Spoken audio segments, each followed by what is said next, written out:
I was a failure, a high school dropout, bullied, expected to be a bum, or at least concern the people around me about what I was going to do in my life, how I was going to support myself and my family. Today, I want to share with you how I went from that to who I am today. Somebody who coaches other men to release themselves from their own stories, their own patterns that have kept them stuck for many, many years. And the reason why I want to make this video is because this is, to be honest, going to be for my channel trailer. So this will be uncut, unedited, straight from the beginning to the end. It's not meant to be flashy or entertain you. So if that's what you're looking for, you're going to be quite bored. But you will be getting value from this if you stick around. Because for someone who's moving in this direction, in the healing business, I want you to know who I was, who I am now, and who I'm becoming. For those who are on my newsletters every Sunday, they already know because you receive my life story. But there's a lot of you that don't know it. And I want to share that with you. I have my notes with me. So I have my phone in case you're wondering what the hell I'm doing looking down. That's what I'm looking at just to make sure I stay on track. And trust me, I will I will not give you the entire thing, like my entire autobiography, just the key moments that have shaped me to who I am today. So let's get started. My name is Estefan, and I moved to Canada when I was 3 years old. We moved here from Iraq when at the time it was very war-torn. Saddam was on his tail end. The US was bound to invade. So my family had to get out of Dodge. When I moved here, luckily I was very young, so I didn't have to worry too much about any accents or anything of that nature. However, my parents were very paranoid and worried about losing me, and also didn't dress, let's just say, the same as everybody else. I was a little quirky, dressed a little quirky. And for a little while, I felt not included. I can tell that the other groups were not, they were nice to me, but they did not want me to be a part. And I was very lonely. And my nature is to love people. I really enjoy people. I love who they are and how their brains work. And I remember as a kid, if I was in the car, my parents were driving somewhere, I would look out onto the road and see people walking and think to myself, these people have dreams and ideas and ambitions and fears. They have an idea of who they are, and they have an idea of who they think other people think they are. And I've always done that. Always. Now, I loved individuals, but I did not like groups. Groups really threw me off at the time. I didn't like how they behaved, and I can tell instantly that they were performing. So because of this reason, I chose to hang out with individuals only, picking one person here or there.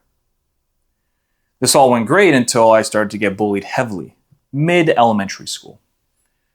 I was also bullied at church because, believe it or not, I was an altar boy. I grew up Orthodox Christian, very religious household, and I served my time with our priest, and I would stand there, and there were certain cues I would be given to make a particular sound. For those that haven't seen an Orthodox church, it is definitely different. That's for sure. And there were two boys that tormented me there. Every Sunday between services, or when the priest would go up and give his speech of the day, I would get dragged into the back, physically abused, verbally abused. Same thing at school as well. When I transferred to a different elementary school because we moved cities. That place did not treat me very well, and I was, same thing, verbally abused, not physically, luckily, but nevertheless, I was becoming very, very resentful. This anger, my parents can see. And I've told them about me getting bullied. And so they decided, let's put him in martial arts. And so the first martial art I was put in was Kung Fu. It was at my community center, the Armenian community center. That's my background. And I did that for a number of years, and it helped. It definitely helped. However, when I reached the final year of elementary school, I grew in size. I wasn't contending with my anger and my bitterness. And I wanted revenge. And so I became the bully. I became the tormentor. I've never physically abused anyone, at least not to the way I was. I was more so the verbal bully. My skill set to figure out somebody from just having one conversation with them. I don't know how, but it's just something I've always had. I can begin to understand what is upsetting you, what are the things in your own way, how you could be feeling and sensing. It was just something I've always had, and I used it for bad purposes.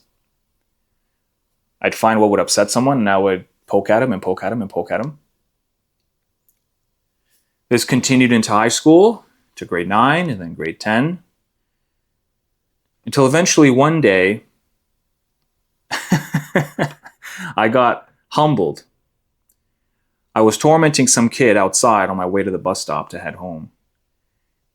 And I was calling him bad names. And I heard behind me this voice that felt like it was 7 feet tall.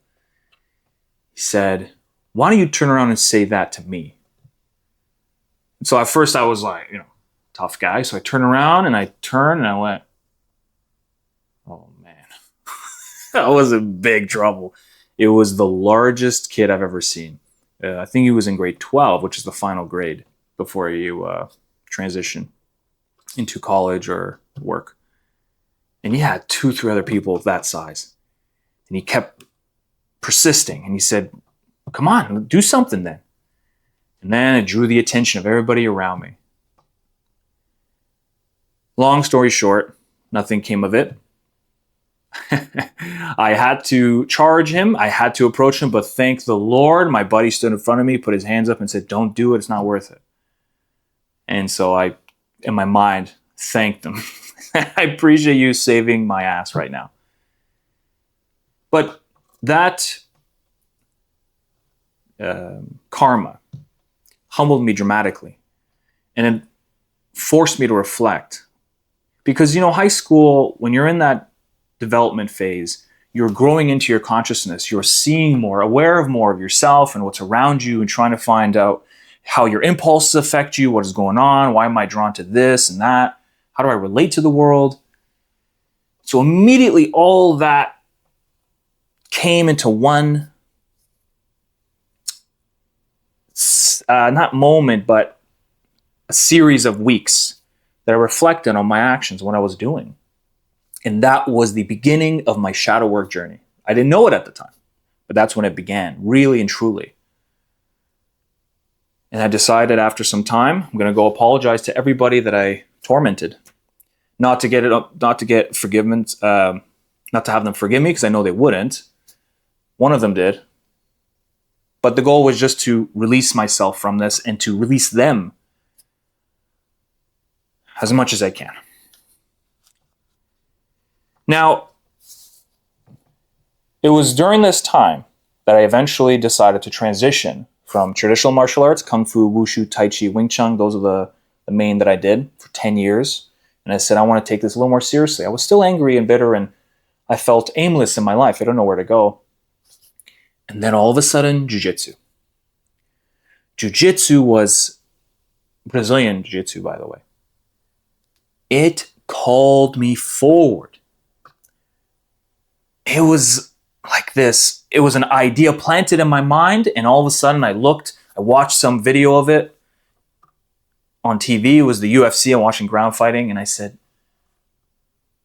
I have to do that. I don't know why, but I felt alignment from my soul, my center, my heart, and my mind were fully engaged and said, I have to go there. I have to do this. And when I found my academy, I trained religiously, like an absolute maniac, every single day for at least a minimum of 2 hours. This was while I was still in high school. Excuse me.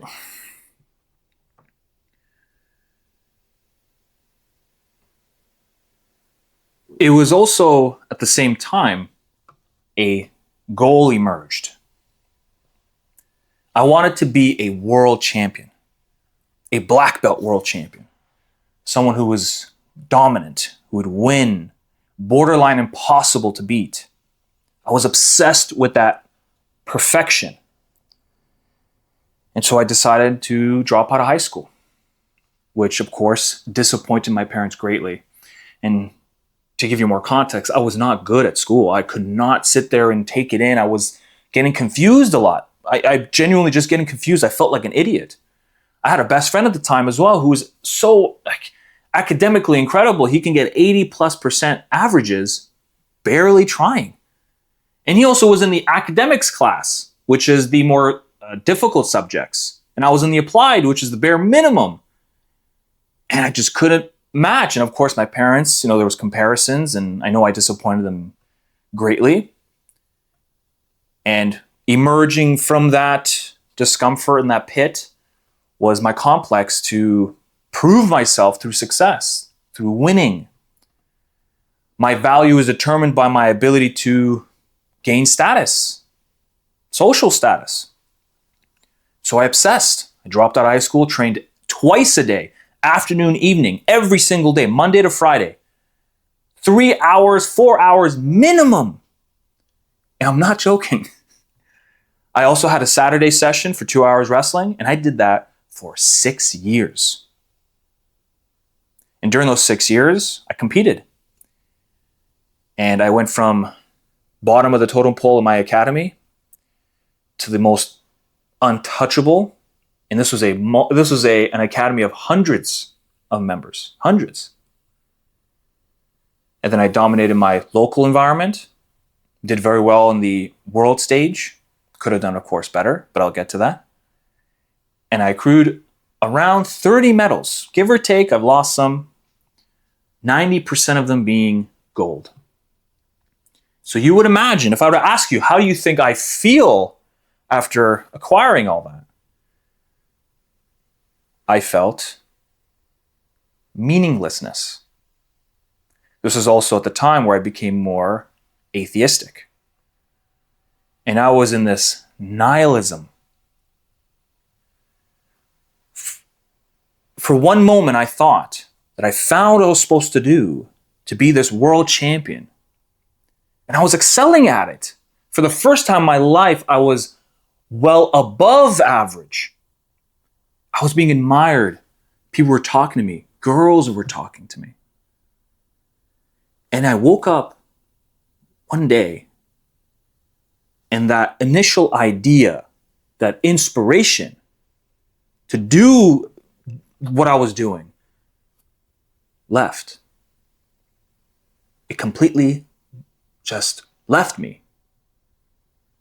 And that caused me such misery because I felt I was called to do this, to compete. But as I was competing, I would lose more often. When I would lose, it would be devastating to me, a direct hit to my identity. I felt I was being forgotten by everybody, that I would quickly slip into what I was before. And when I would win, that void would just suck up any sense of accomplishment. It was a black hole. And thus began my loss of identity and my dark night of the soul, which lasted many years, years and years. It was also around that time that I met my now wife, Bianca, who said to me that I wanted to be with you, or I was attracted to you for not who you are now, but who you're going to be later. And I always, to this day, carry that with me.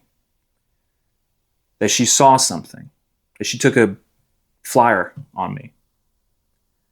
And we now have a daughter, 2.5 years old. But during that time, she saw me at my absolute worst. I was miserable, did not know what I was going to do, who I was going to be.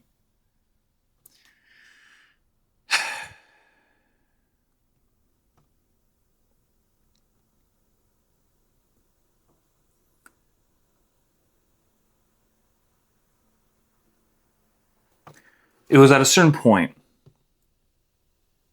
when I had to decide I need to do something with my life. I need to make some money. I need to live. And so I said, I'll go into business. I'll open an academy. And that anger, that nihilism, frustration, the complex that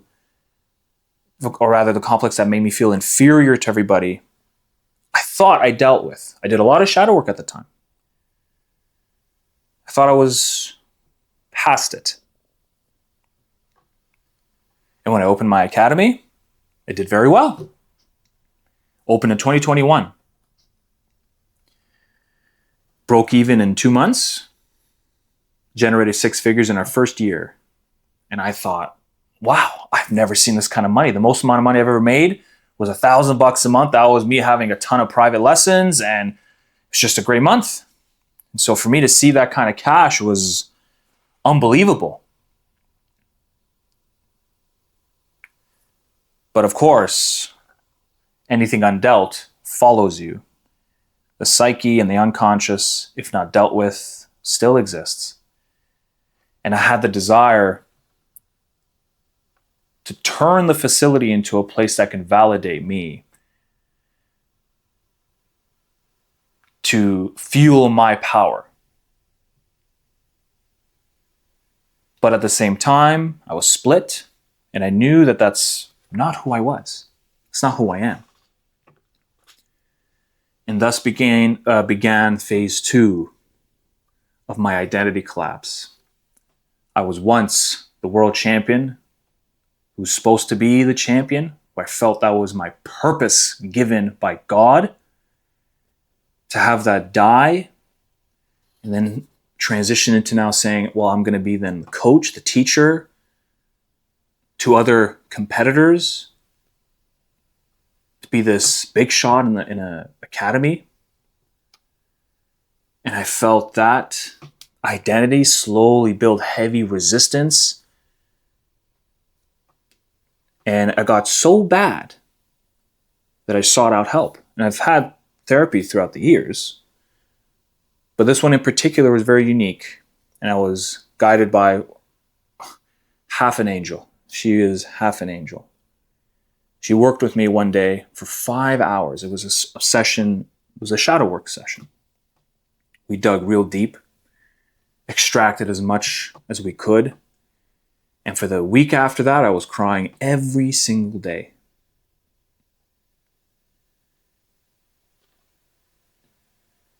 And it was at the end of that week, this new idea came to me.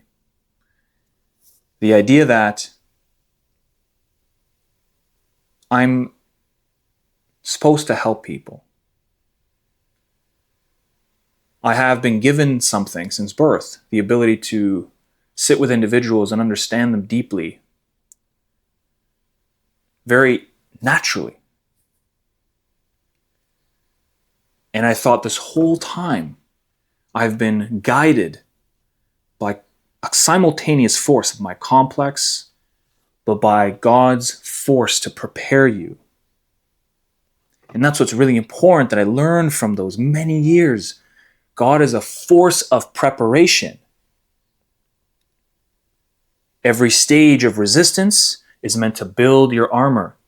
If you rise to the occasion, now you can collapse under it. That is a choice. But if you choose not to, it'll expand your container, giving you more ability to carry responsibility, meaningful responsibility. And in that moment, I realized something. I had to be bullied to understand what it's like, to understand what that feeling of worthlessness is. To feel that, why am I being betrayed? I only care for people. I only like people. I'll include anyone in my circle. So why am I getting tormented? That had to happen in order for me to then transition into being the bully, seeing what it's like to torment, to see that I can have teeth, that I am capable of violence. I'm not this docile rabbit. I then had to drop out of high school to feel what it's like to have the fear of the future. What am I going to do? Who am I going to be? Am I stupid? But then I had to transition and begin my studying. I've studied depth psychology for years now. I'm not a fast reader, but I've read quite a few books on it, done my own studying on my own internal psyche. And so I had to feel what it's like to be embarrassed intellectually, to then be able to now know that it wasn't the case, that I can understand. I just have to find my lane. To go from not making any money to now making money. To see the world as either alpha male coaching to progressive hippie style coaching and realizing that was not my path, either one. And that I had to be somewhere in the middle. I hate conflict, but I know how to fight. I know how to fight very well, and I can kill a majority of people. And it was all of this times 10 running in my mind, and then it consolidated. And 2 years ago from this day, I said, my next path is this: to break people free of their prison, of what's keeping them trapped in their mind. What is the emotional knots they still have? How do I release them of this? And so when I reflect on how I released myself, then I started writing it down, creating the system, making videos, adapting my process along the way.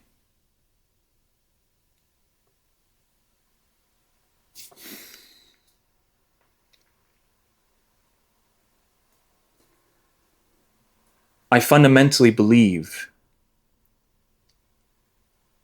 that if you look hard enough, you will find your next phase and the meaning that it's going to provide. But in order to do that, we have to break free. And we have to have access to that potential we have, to who we can be, what we can become. To walk the path that is narrow. The middle path. The one of the benevolent king archetype. And that is what my process is. And that is where I am going. I want to create a community for men with a balanced structure. Depth psychology, spirituality, and 25 years of martial arts. And of course, my unique background and what I bring to the table.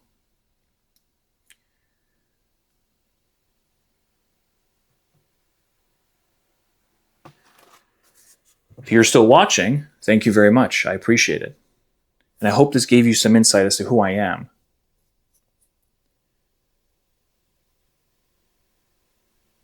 And if you want to get more help or resources to break yourself out, to finally have access to who you are and who you can be, the same way I've done for myself and now done for other men, sign up to my newsletter. Absolutely free. I put out something every Sunday. Or if you want to get more involved and you want me to apply and implement my process with you and with other men at the same time, I have a wait list for my Sovereign Brotherhood community.